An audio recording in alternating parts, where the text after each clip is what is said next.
saddex nin oo saaxiibo ah.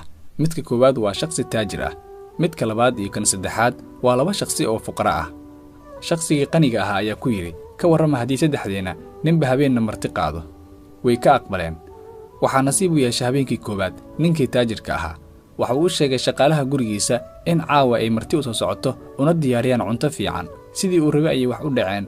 asxaabtiisa ayuuna guriga keenay, cuntadii ayayna cuneen. habeenkii labaad waxaa nasiib u yeeshay shakhsigii labaad. hooyadiis ayuu u yimid. waxa uu u sheegay in caawa asxaabtiisa ay u imaanayaan una kariso cunto aad u wanaagsan. waxa ay ku tiri, halkii ka keena lacagta aan ka soo bixinayo cuntooyinka. waa uu qayliyey isagoo ku yidhi hooyadiis, meesha rabto ka keen, ma doonaya asxaabteeda inay ii maleeyaan qof faqiir ah. way baxday. dariskeeda ayay lacag ka soo deysatay si ay u kariso cuntada uu doonayo wiilkeeda. way u diyaarisay. asxaabtiisii way imaadeen, cuntadii ayayna la cuneen, wayna ka soo tageen. habeenkii saddexaad waxaa nasiib u yeeshay ninkii saddexaad ahna sidoo kale qof faqiir ah. hooyadiis ayuu u sheegay arrinkii. way ku xanaaqday. waxa ay ku tiri, haddii aadan ka bixi karin hamarti qaadin asxaabtaada, halkii ka keenaa lacagtaan ku karinayo cuntada. waa uu cudur daartay hooyadiis isagoo hoos fiirinaya. waxa uu ku yidhi, iga raali noqo hooyo, waanu ku fakar geliyey, ma awoodin asxaabtayda inaan ka diido. haddana wax aan sameeyo ma aqaan. cuntada aan maalin walba cunnoo kale inoo keen, way ila cunayaan asxaabteeda, mana iskala weynaanayo. hooyadii way u diyaarisay. waxa ay miiska u saartay saxan timir ay ku jirto ukun, caano iyo biyo. salaaddii maqrib ayay soo tukadeen. qolka ayay soo galeen. waa ay la yaabeen waxa uu diyaariyey. shakhsigii labaad oo ah qof faqiir ah ayaa ku yidhi kadib markii uu fiiriyey cuntada, sidaan miyaa ixtiraamkaaga? haddii aan ogaan lahayn kuumaan imaaneen. wakhtigaas ninkii qaniga ahaa cuntada ayuu u soo dhowaaday, una mahad celiyey shakhsiga marti qaaday.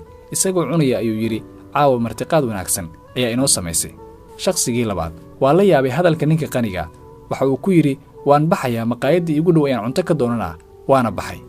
labadoodii ayaa soo haray, cuntadii ayayna dhammaysteen. shakhsigii martiqaadka sameeyey waxa uu weydiiyey ninkii qaniga ahaa, maxaad iiga tegi weysay sida saaxiibkan iiga tegay oo kale? waxa uu yidhi ninkii qaniga ahaa, walaal, lacagta ma tilmaanto shakhsiyadda qofka, waa wax wakhti ku xidhan. waxaana suurtagal ah inay timaaddo maalin aad iga lacag badan tahay. anigoo og xaaladdiina dhaqaalaha ayaa idin dhahay, ka warrama haddii saddexdeenna ninba habeenna marti qaado. waxaana doonayay inaan ogaado wejiyadiinna xaqiiqda ah. waana kaaga mahad celinayaa martiqaadkaad inoo samaysay. saaxiibkeenna waxaan ogaaday wejigiisa xaqiiqda ah iyo inuusan gelin saaxiibtinimo. sidaa arkaysaba hooyadaa horteeda ayuu isku dayey inuu kugu ceebeeyo, iyadoo isku mid tahay xaaladdiisa dhaqaalaha iyo xaaladdaada.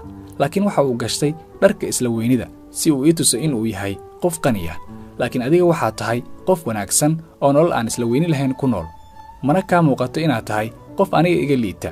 saaxiibkayga daawanayow, ha iskala weynaanin noloshaada wax walbay ahaato, oo noqo qof leh hal weji oo wanaagsan.